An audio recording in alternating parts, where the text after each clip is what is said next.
You know Pinocchio, of course you do. The cheerful wooden puppet who dreams of becoming a real boy. The cricket companion. The fairy godmother. The happy ending where wishes come true and love conquers all. Disney made sure you know that version. They made it colorful, musical, safe. But that's not the story. That's the lie we tell children so they can sleep at night, because the real story, the original story written by Carlo Collodi in 1883, isn't a fairy tale. It's a nightmare dressed in children's clothing. And what Disney carefully removed, what they buried beneath songs and animation, is something that should have stayed forgotten. What you're about to hear will change how you see this story forever. Because once you know the truth, once you understand what Pinocchio really is, you can't unknow it. You can't unsee it. And perhaps that's the real curse of the puppet. Not that he wanted to be real, but that something made of dead wood should want to be alive at all.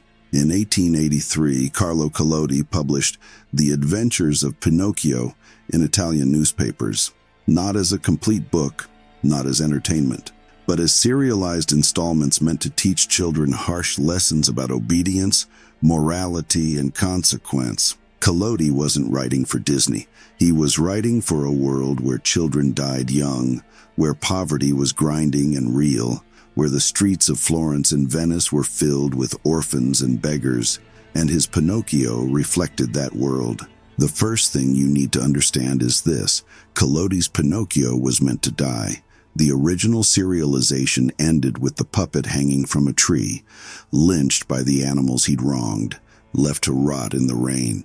Only public outcry forced Collodi to continue the story, to resurrect his wooden protagonist. But even in resurrection, Pinocchio remained something else, something darker. Disney gave you Jiminy Cricket, the wise conscience, but in Collodi's version, the talking cricket appears once, offers advice, and Pinocchio kills him, crushes him against a wall with a wooden mallet.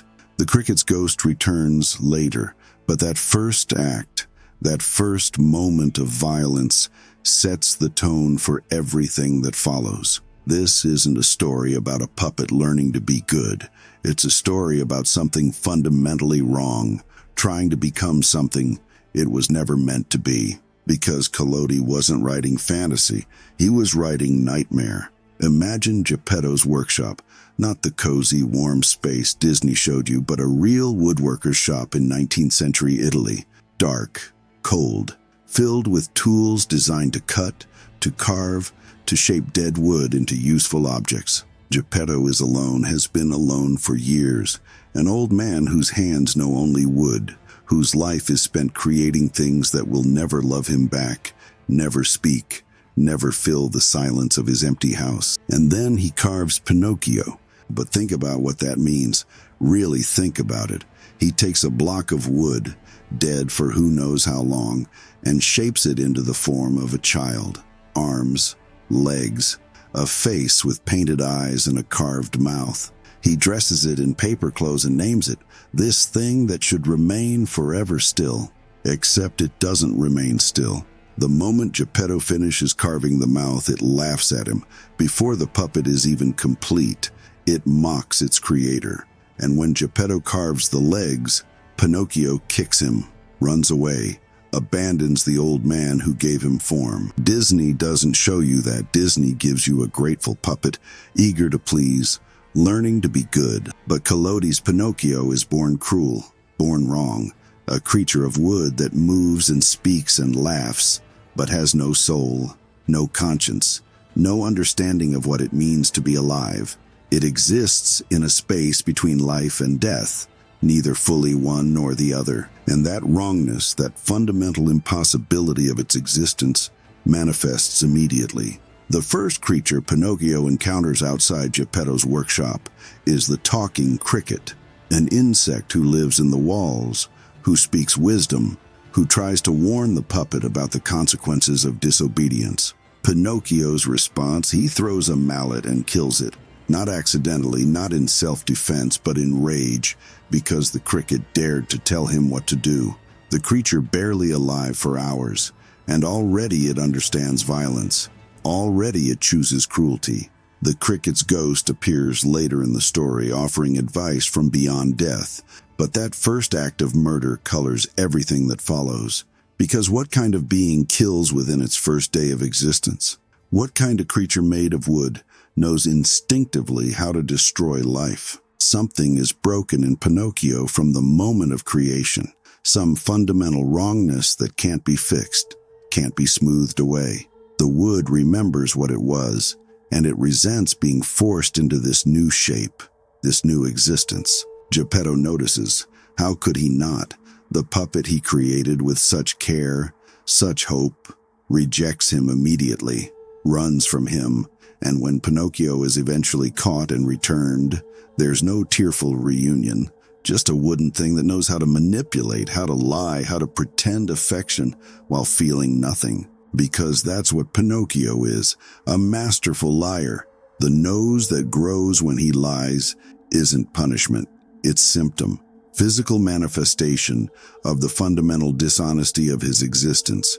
Wood pretending to be boy, dead thing pretending to be alive. Let's return to that cricket for a moment, because Disney transformed him into Jiminy, the beloved conscience, the friendly guide.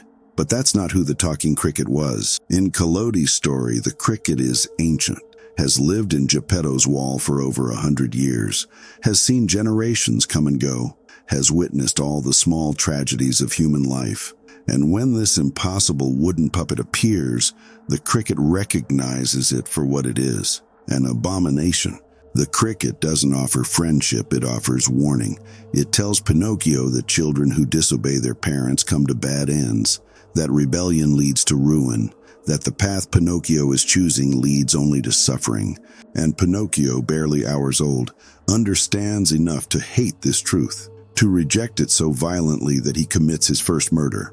The way Collodi describes it is almost casual. Pinocchio throws the mallet. It strikes the cricket.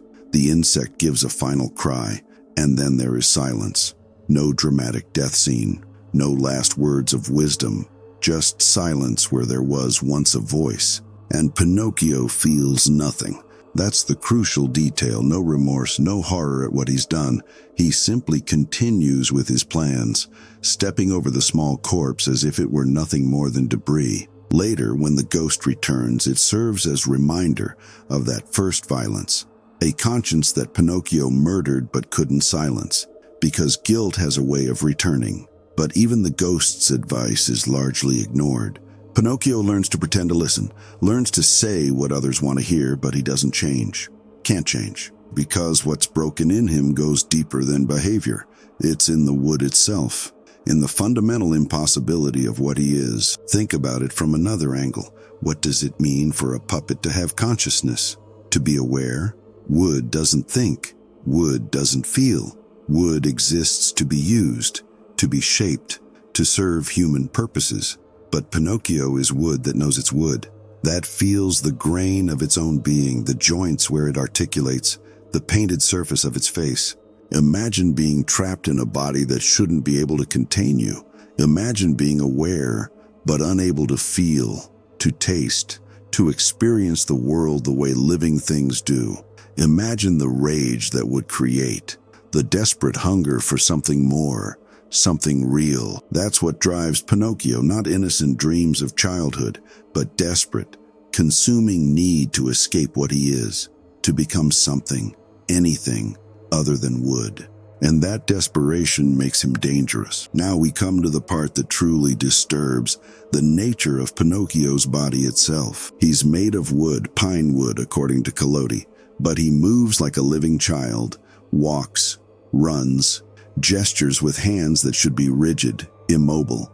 His mouth opens and closes, though there are no muscles to move it. His eyes blink, though they are only painted glass.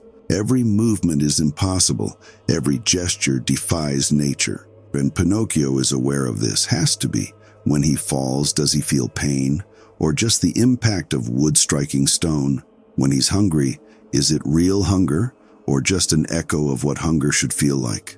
When he cries, are those real tears or just water seeping from painted eyes? Collodi never fully explains the mechanics of Pinocchio's existence, and that ambiguity is intentional, because the horror isn't in the explanation, it's in the wrongness itself. The famous growing nose is the most visible manifestation of this wrongness. Every time Pinocchio lies, his nose extends, lengthens, sometimes growing so long it becomes impossible to move through doorways. It's treated as comedy in Disney's version, a silly consequence that teaches the value of honesty. But think about what that really means. His body mutates against his will, changes shape in response to his words. The nose growing isn't separate from him. It's him, his face elongating, the wood of his skull extending in grotesque protrusion. And he can't control it, can't stop it. His body betrays him, reveals his nature, no matter how much he wants to hide it. That's not comedy, that's body horror. Throughout the story, Pinocchio's wooden body is damaged repeatedly. His feet burn off in a fire. His nose is chopped down by woodpeckers. He's beaten, broken, splintered. And each time, he somehow continues, because wood doesn't die the way flesh dies. It just splinters, cracks, slowly falls apart. But here's what keeps you awake at night. Pinocchio feels all of it, every crack, every splinter, every piece of himself that breaks away. He's trapped in a body that can be destroyed but won't release him, can be damaged but won't grant the mercy of death. He exists in perpetual state of potential destruction, knowing that each injury brings him closer to complete dissolution, but never quite reaching it.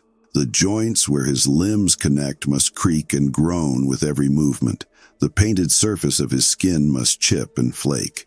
The wood must dry out, swell with moisture, contract again. He's not stable. He's slowly falling apart from the moment of creation, entropy working on him the way it works on all dead things. Except dead things don't know they're dying. Dead things don't feel themselves decomposing. Pinocchio does. And then there's Pleasure Island, the land of toys, il paese dei balocchi. In Disney's version, it's a place where bad boys go to play, and as punishment for their misbehavior, they're turned into donkeys. It's frightening, yes, but it's also quick. Immediate consequence for immediate action. Collodi's version is so much worse. The transformation doesn't happen all at once, it's gradual, creeping. The boys arrive at this place where there are no rules, no adults, no consequences. They play endlessly, indulge every whim, become everything they think they want to be. And slowly, so slowly they barely notice, they begin to change. First the ears.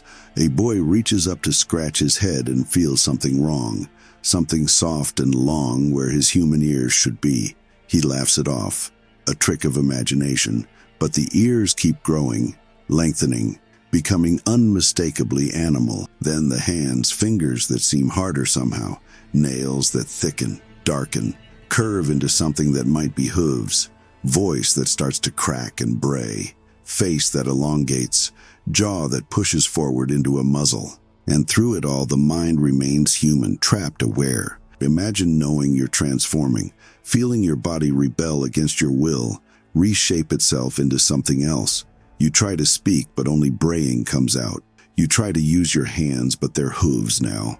Useless for anything except walking on all fours. You're becoming an animal, but you're still you, still thinking, still aware, still screaming inside a body that no longer responds to human commands. The boys on Pleasure Island don't just become donkeys. They're sold, worked, beaten when they don't obey. Because they look like donkeys now, they're treated like donkeys. No one knows there's a human mind trapped inside. No one cares. Some of them, Collodi tells us, die from the work, from being beaten, from despair. And is that death? Or is it mercy? When you're trapped in the wrong body, when you've lost everything that made you human, what's left? Pinocchio witnesses this transformation, sees his friend Candlewick changing, hears the desperate braying that used to be speech, watches as the boy's humanity is stripped away piece by piece. And Pinocchio begins to change too. His ears start to grow. The fur begins to sprout. He escapes just in time, runs from the island before the transformation completes. But he carries the knowledge with him. The understanding that he came so close to losing even the pretense of humanity he has. Because here's the deepest horror. Pinocchio is already trapped in the wrong body, already living as something he's not. The transformation into a donkey would just be trading one prison for another. Wood pretending to be boy, boy becoming donkey, layer after layer of false identity, each one further from whatever truth might exist beneath. And somewhere in all those layers, Pinocchio's real self, whatever that is screaming. But the island wasn't the end. Escaping didn't mean salvation, because there was something else waiting. Something vast and dark and hungry, swimming in the depths of the Mediterranean. Something that had already swallowed his father whole. And Pinocchio, desperate to prove he could be good, could be real, could be anything other than what he was, walked willingly toward it, toward the belly of the whale, toward the darkness that would change everything. Because sometimes the only way to become something new is to be completely destroyed first. And destruction was coming. So far we've seen a puppet born wrong. We've witnessed murder, transformation, bodies that betray their inhabitants. We've watched as Pinocchio stumbled through a world that was never meant to contain something like him. But nothing, absolutely nothing, prepares you for what happens inside the whale. Because this isn't just about being swallowed. This is about existing inside something alive. About living inside a creature so vast that it contains entire ecosystems within its belly. About darkness so complete that it becomes a physical presence, pressing against you, suffocating you slowly. The whale in Collodi's story isn't named Monstro as Disney called it. It's simply called the terrible dogfish, or the shark. A creature of legend, so enormous that ships mistake it for an island. Its mouth, when open, could swallow a 5-story building. Its stomach is a cavern where the digested remains of 1,000 meals slowly dissolve in acid and darkness. And somewhere in that living tomb, Geppetto waits. How long has the old woodcarver been inside the whale? Collodi never says exactly. Weeks, certainly. Perhaps months. Time loses meaning in total darkness, in a space where there is no day or night, no change to mark the passage of hours. Imagine it, you're swallowed whole, plunged into absolute blackness. The walls around you are living tissue, constantly moving, contracting, secreting digestive fluids that burn if they touch your skin. The air is thick with a smell of decay, of partially digested matter, of things that died screaming in this same darkness. You can't see your own hands in front of your face, can't tell if your eyes are open or closed. The only sounds are biological. The endless churning of the whale's digestive system, the distant thunder of its heartbeat, reverberating through the flesh that imprisons you. And you're alone, completely, utterly alone. Geppetto survived by luck. A shipwreck had also been swallowed, providing wood for fire, supplies that hadn't yet dissolved. He lights small flames to see by, rationing the wood carefully, knowing that when it runs out, he'll be plunged back into that absolute darkness. He's losing his mind. How could he not? Humans aren't meant to exist in such isolation, such sensory deprivation. He talks to himself, hallucinates. Sometimes he's not sure if he's alive, or if this is some afterlife, some punishment for the sin of creating life from dead wood. Because maybe that's what this is. Maybe the whale isn't chance, maybe it's consequence. Divine punishment for the man who dared to shape a child from pine and expected it to live. And then impossibly light appears in the darkness, a small, flickering, moving toward him. It's Pinocchio holding his own small flame. The puppet has come for his father, has let himself be swallowed deliberately, swimming into the whale's open mouth, seeking Geppetto in this living hell. The reunion should be touching, father and son together again, but there's something wrong about it. Something desperate in the way they cling to each other, because both of them know on some level that they're not getting out, that the whale doesn't release what it swallows, that this darkness will be their eternity, unless they do something unthinkable. To escape the whale, Pinocchio and Geppetto must make it sick, must cause it such distress that it vomits them out, and the only way to do that is fire. They gather all the remaining wood from the shipwreck and set it ablaze inside the creature's stomach. Think about what that means. They're burning the inside of a living being, scorching its flesh, causing it agony so intense that it has no choice but to expel them. The whale thrashes, screams if whales can scream. The walls of its stomach convulse violently, trying to dislodge the source of pain. Digestive acid floods in, mixing with smoke and flame, creating a hellscape of fire and liquid and burning tissue. Pinocchio and Geppetto cling to debris as the whale's throat opens, as they're swept up in a torrent of vomit and seawater and partially digested matter. They're expelled into the ocean, into a storm, into waves that could easily drown them both. But Pinocchio is wood, wood floats, and he uses his body as a raft, letting Geppetto hold on to him as they're swept toward shore. Hours pass. The old man is barely conscious, nearly drowned, freezing, and Pinocchio feels every moment of it. The water soaking into his wooden body, the salt corroding his joints, the weight of Geppetto threatening to drag him under. He should let go, should save himself. Wood can last forever if it's not destroyed, and carrying the old man is destroying him. But he doesn't let go. For the first time since his creation, Pinocchio chooses someone else over himself, chooses sacrifice over survival, chooses to be something more than wood. And that choice, that single act of genuine selflessness, changes everything, but not in the way you think. They reach shore. Geppetto survives. Pinocchio collapses, waterlogged, damaged, barely holding together. The old man carries the puppet home, tends to him as best he can, tries to repair the damage. And somewhere in that process, the blue fairy appears, the magical being who first gave Pinocchio life, who promised that if he proved himself brave, truthful, and unselfish, he would become a real boy. He's met those conditions, saved his father, sacrificed himself, learned to care for someone other than himself. The transformation is granted. Disney shows this as triumph, joyous music, Pinocchio waking as a real boy, flesh and blood, finally human, finally what he always wanted to be. But let's think about what that transformation actually means. Pinocchio has existed as wood for the entire story.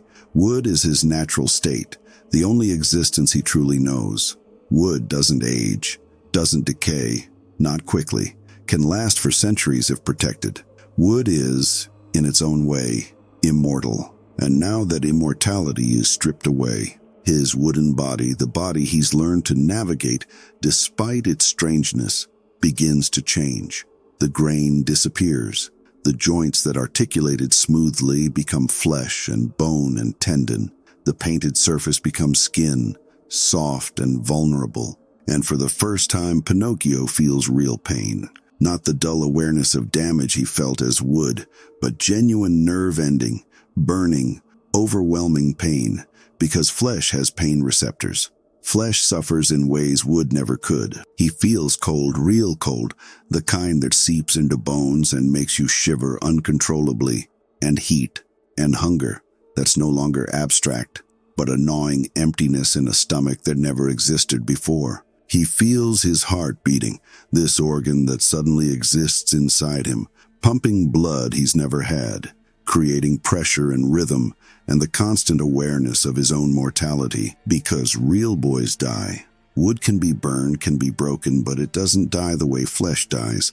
It doesn't age, doesn't get sick, doesn't slowly deteriorate from the inside. But real boys do. Real boys grow old, get sick, weaken, eventually stop. Pinocchio has traded immortality for acceptance, has given up everything he was to become what others wanted him to be. Is that victory, or is it the ultimate defeat? Here's what Collodi actually understood, what Disney carefully removed. Becoming real isn't about transformation. It's about conformity, about being broken down and reshaped until you fit into the mold society demands. Throughout the story, Pinocchio is punished for every act of independence, for running away, for choosing pleasure over duty, for questioning authority. The talking cricket, the blue fairy, every adult he encounters, they all tell him the same thing: obey, conform, become what we tell you to be. And the reward for this total submission, he loses his identity entirely. stops being Pinocchio the puppet and becomes just another boy, indistinguishable, replaceable, real. Collodi was writing in 1880s Italy, a time when children were commodities, when obedience was survival, when stepping outside social norms meant poverty, punishment, or death. The story isn't subtle about this. It's a warning wrapped in fantasy. Behave or suffer, submit or be transformed into something even worse. The boys who became donkeys weren't punished for being evil. They were punished for seeking joy, for wanting freedom from adult control, and their transformation was permanent. Forever trapped in bodies that served others, worked until exhaustion, beaten when they didn't comply. That's the real horror of Pinocchio, not the transformations, not the wail, but the message underneath. You have no right to your own identity. You exist to serve, to obey, to become what others demand. And if you resist, you'll be reshaped by force. Pinocchio's wooden body wasn't a curse, it was freedom, the ability to exist outside normal categories, to be something unique, to not fit into predetermined boxes. And that freedom was systematically destroyed piece by piece until he begged to become normal, until he sacrificed everything that made him different just to be accepted. The blue fairy didn't grant a wish. She completed a process of breaking, took a creature that was wild and strange and impossible, and made it mundane, made it real, made it controllable. And everyone celebrates this as a happy ending. Over the years, various adaptations of Pinocchio have tried to capture different elements of Collodi's vision. Some lean into the darkness more than others. In 2022, Guillermo del Toro created a stop-motion film that brought back some of the original horror. His Pinocchio is explicitly a dead thing given life, created by a father mad with grief. The film doesn't shy away from death, from the strangeness of Pinocchio's existence, from the question of what it means to be alive. Other versions have explored different angles. Some make Geppetto a darker figure, obsessed rather than loving. Some make Pinocchio more alien, less capable of human emotion. Some leave the transformation ambiguous, questioning whether becoming real was ever truly the answer. Because artists keep returning to this story, keep finding new layers of darkness in it. It's not just a children's tale. It's a meditation on identity, on conformity, on what we lose when we try to be normal. The original Italian version has moments Disney never touched. Pinocchio is hanged by assassins, left for dead on a tree. He's imprisoned, nearly fried in a pan like a fish, transformed repeatedly, each change stripping away more of whatever self he possessed. Collodi's world is cruel and random and deeply unfair. Good behavior doesn't guarantee good outcomes. The puppet suffers regardless of his choices, and in the end, the only way to stop suffering is to stop being himself entirely. That's not a fairy tale, that's tragedy. The version of Pinocchio most people know is sanitized, made safe, stripped of everything that made Collodi's story powerful and disturbing. We've lost the murder of the cricket, the casual violence of a creature born without conscience. We've lost the true horror of the donkey transformation, the slow realization that your body is betraying you, that you're becoming something else, that your humanity is being stripped away piece by piece. We've lost the darkness inside the wail, the isolation, the despair, the understanding that sometimes survival requires causing suffering to another living being. And most importantly, we've lost the ambiguity of the ending. The question of whether Pinocchio's transformation was gift or curse, whether becoming real was victory or defeat. Disney gave us certainty, clear morals, a world where good is rewarded and evil is punished and everyone lives happily ever after. But Collodi knew better. He knew the world doesn't work that way. He knew that sometimes you do everything right and still suffer, that sometimes becoming what others want you to be means destroying what you actually are. He knew that the scariest monsters aren't the ones with teeth and claws. They're the ones that look like normal society, like reasonable expectations, like the loving guidance of parents and teachers and fairies. The monsters that tell you who to be, what to want, how to exist, and if you resist, they'll reshape you by force, burn away everything unique until only the acceptable remains. So here we are at the end of the story. Pinocchio is real. Geppetto is happy. The blue fairy is satisfied. Everyone gets what they wanted. Except Pinocchio is no longer Pinocchio. He's a boy. A normal, ordinary boy who will grow old and die and be forgotten like all the other boys who ever lived. The puppet that could have lasted forever, that was unique and strange and impossible, is gone, destroyed, replaced by something mundane. And we're supposed to celebrate this. We're supposed to think this is a happy ending. But what if it's not? What if the real horror of Pinocchio isn't the wail or the transformations or any of the supernatural elements? What if the real horror is that moment of transformation at the end, when something extraordinary becomes ordinary, when the impossible becomes real, when wood that could think and feel and exist outside all normal categories is forced into flesh that will age and sicken and die? What if Pinocchio's greatest tragedy isn't that he was made of wood, but that he stopped being made of wood? What if the puppet was right to run away from Geppetto, to resist the cricket, to seek pleasure on the island? What if every act of rebellion was justified, was necessary, was the only sane response to a world that demanded his complete submission? What if becoming real was the worst thing that ever happened to him? These are the questions Collodi leaves us with, the questions Disney erased, the questions that make this story genuinely disturbing rather than merely dark. Because we all face this choice in one form or another. We all have parts of ourselves that don't fit, that society wants us to change, that we're told are wrong or broken or in need of fixing. And we have to decide, do we reshape ourselves to fit? Do we let ourselves be transformed into something more acceptable, more normal, more real? Or do we stay wooden, strange, impossible? The next time you see a puppet, remember this: some things were never meant to be real. Some transformations aren't blessings. And sometimes the happy ending is actually a horror story told from the wrong perspective. Pinocchio got what he wanted. He became a real boy, and in doing so, he lost everything that mattered. The wood remembers even if the flesh forgets, and somewhere, in the grain of every piece of pine, in every carved figure that sits still and silent on a shelf, there's a scream that was never allowed to escape. A scream that asks, what if I don't want to be real? What if I just want to be me? So which part disturbed you most? The slow transformation into a donkey, watching your humanity slip away piece by piece, or the idea that wood could gain consciousness, could feel and think and suffer while trapped in a body that was never meant to contain life? Leave a comment and tell me, because some stories stay with us. They burrow into our minds and refuse to leave. They change how we see the world. And Pinocchio, the real Pinocchio, the one Collodi created before Disney softened him, is one of those stories. Sleep well tonight.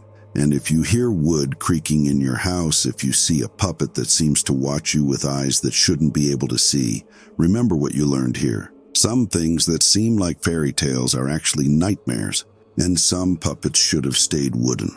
But if you think a wooden puppet is terrifying, wait until you hear about Annabelle, the doll that wasn't supposed to move at all, the one sitting in a locked case right now, still breathing, still waiting. And trust me, everything you think you know about her from the movies is wrong. The real story is so much worse. Click the video on your screen right now to discover the untold truth about the most dangerous doll in existence. I'll see you in a few seconds in the next creepy file.